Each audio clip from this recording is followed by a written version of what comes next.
Bom, pessoal, a questão aqui sobre cálculo de imposto de renda, né? Como eu sempre falo, essa questão é para você deixar por último. Uma, porque ela é uma questão que te toma tempo, e outra, porque é uma questão que você pode errar ali manualmente e acabar dobrando, triplicando o seu tempo. Eu mesmo já estou gravando pela segunda vez que eu fiz conta errada aqui, né? E na prova de junho de 2021, tinha uma coisa diferente. A gente tinha que calcular o INSS, tá?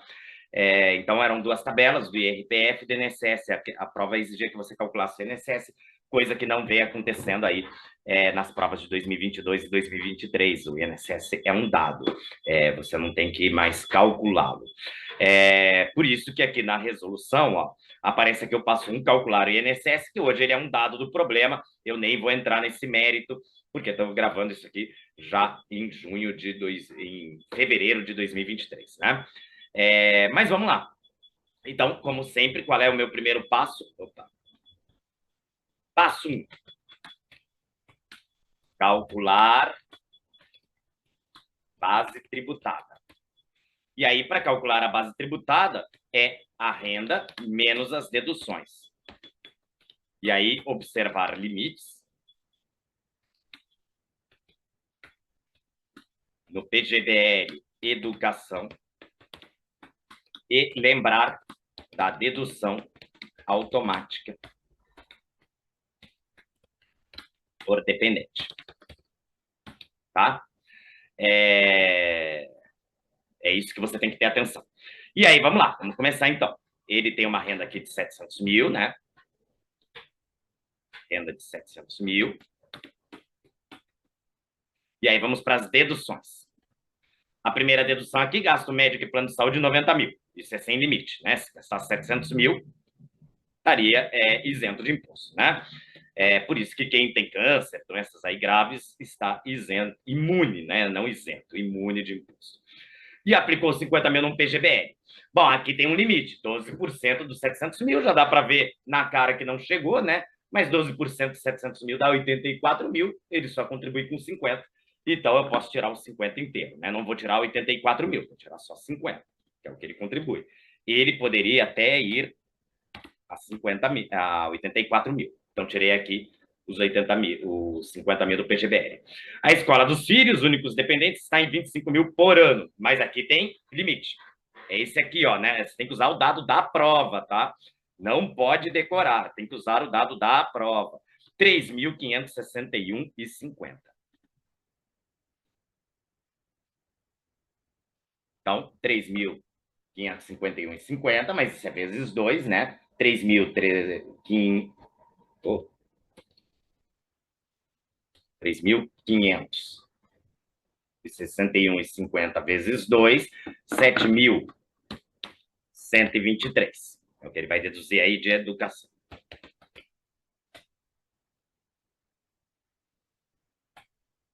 3.561,50 vezes 2, né? Isso é o que ele deduz de educação.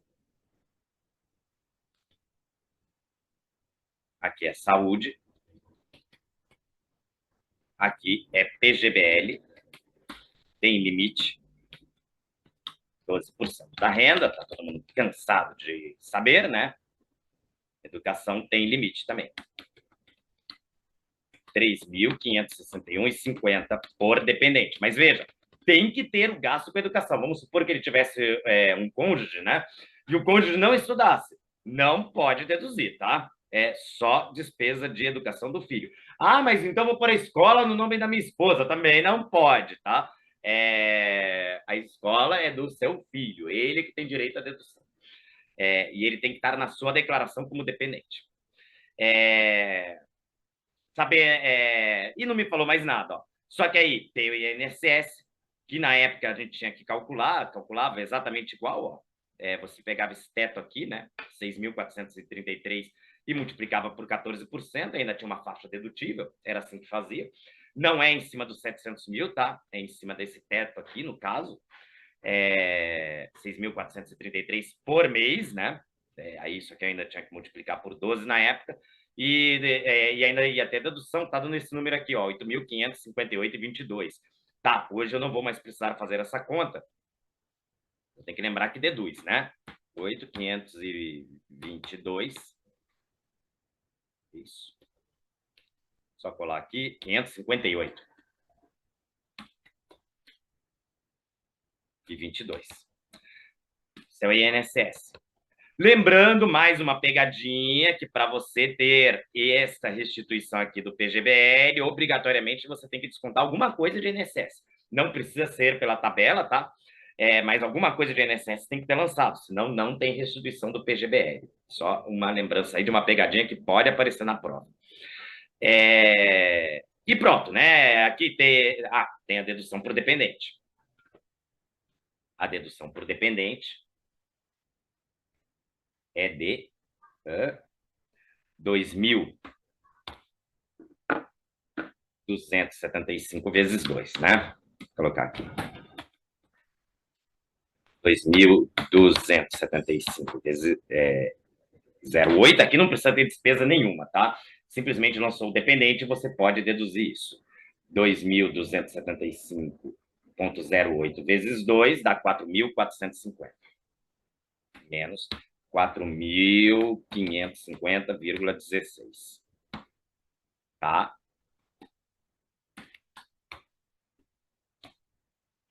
Não precisa ter o gasto, né? Isso é dedução por dependente. Não precisa ter a despesa. Só para lembrar isso aqui, né? E aqui vai ter zero de pensão. Estou colocando todas as despesas dedutíveis, pensão. Mas aqui no caso é zero, né? Não tem pensão. Ah, mas o cônjuge é muito bonzinho, não pediu pensão. Tá bem, é que moram juntos e o cônjuge é financeiramente independente, vale mais a pena fazer uma declaração separada para ele, né? Bom, fazendo aqui a conta agora, vamos lá. Opa. 700.000 menos 90.000 menos 50.000 menos 7.123 menos 8.558,22 menos 4.550,16, né? Tá certo isso?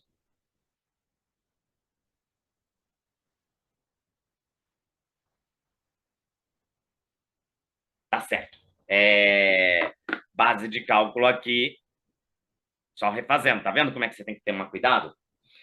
539,768,62.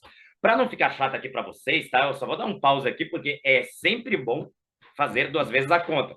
Então, vamos fazer duas vezes a conta. Só uma curiosidade, fiz a conta de novo e deu errado aí, ó, tá vendo? Vou ter que fazer pela terceira vez a conta. Pronto, agora bateu. Duas vezes batendo o mesmo número, ó. 539, 768 e 62. Além de ter muita atenção aqui para ver se eu não errei uma dessas deduções, ainda é bom fazer duas vezes. A outra, sei lá, devo ter apertado o mais ao invés do menos, algum troço desse tipo. Por isso que é importante fazer duas vezes, né? Antes de você dar o próximo passo. Qual é o passo 2?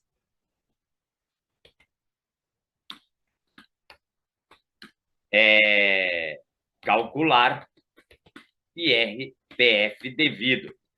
Como é que eu calculo isso? Base de cálculo vezes alíquota menos dedução. Aqui é uma conta mais simples, né? Eu vou pegar esse número aqui na base de cálculo, vou olhar lá na tabela.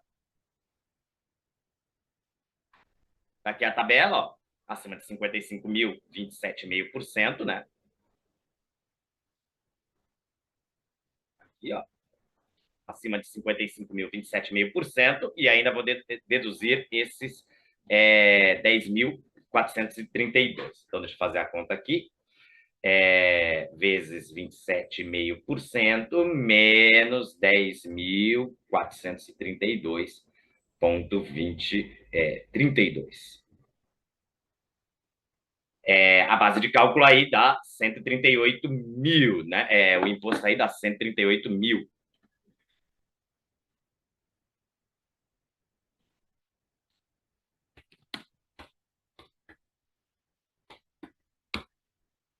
Então, esse é o resultado. Esse é o resultado, tá?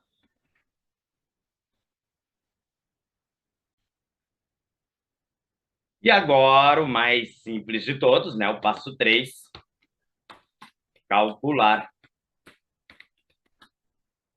o ajuste. E aí, é o IRPF devido menos o que está na fonte. O IRPF devido está aqui, né? 138 mil. Na fonte foi 140 mil. Um menos o outro dá a nossa bela alternativa. C de casa terá direito, como o número deu negativo, ele tem direito a restituir 1995 e 95. E aí ele vai receber isso aí em algum momento aí ao longo do ano, né? Ao longo daqueles lotes de restituição. Se fosse imposto a pagar, tá?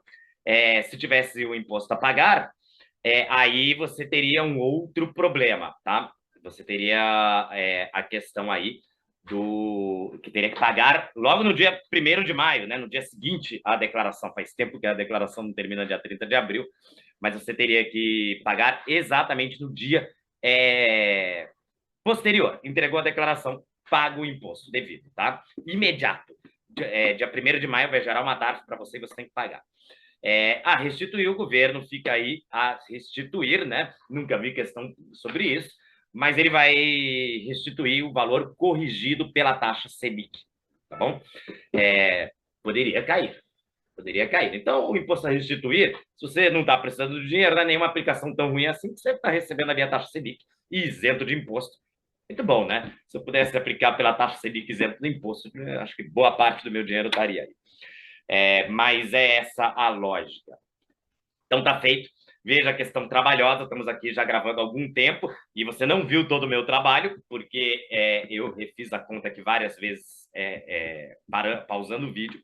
Então, pode aí por mais uns 4 minutos aí para você terminar a resolução, se você já tiver praticado bastante, senão você vai demorar. E olha só, o perigo, ó. Não descontou INSS, chegava na alternativa A, terá imposto a pagar, esqueceu dos dependentes, terá direito a restituir, considerou toda a despesa de educação dedutível, ou seja, alguns erros comuns na questão tinham respostas aí na prova, né? Então você terminaria feliz e contente, mas erraria a questão por causa de um detalhezinho ali que você esqueceu na hora de calcular a base de cálculo, que é a grande coisa que você tem que redobrar a atenção nessa questão. Fechado?